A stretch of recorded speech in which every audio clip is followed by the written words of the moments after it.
Excelentíssima Presidente Dilma. Excelentíssima Presidente Dilma. Nós, cidadãos cariocas, estamos aqui reunidos por uma indignação em comum. A situação de todos os índios brasileiros. E em especial os Guaranis Kaiowá. Já são 512 anos. Genocídio indígena. Quanto mais? Chega!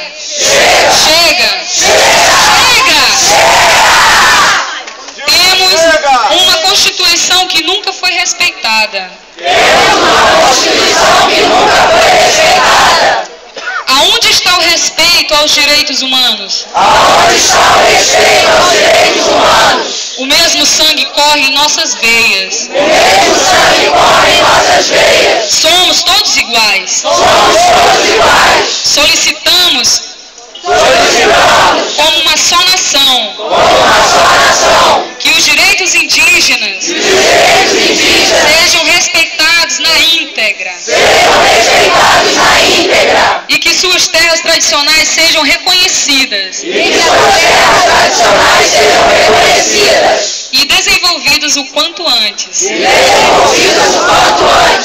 Não vamos aceitar mais nenhuma morte e nenhuma gota de sangue derramado.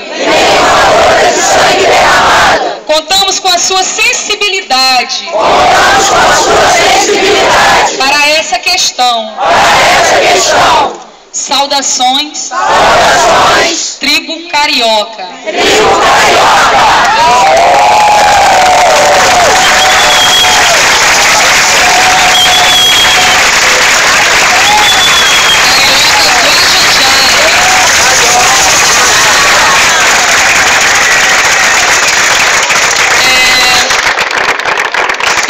Uma moça me perguntou ainda agora o que é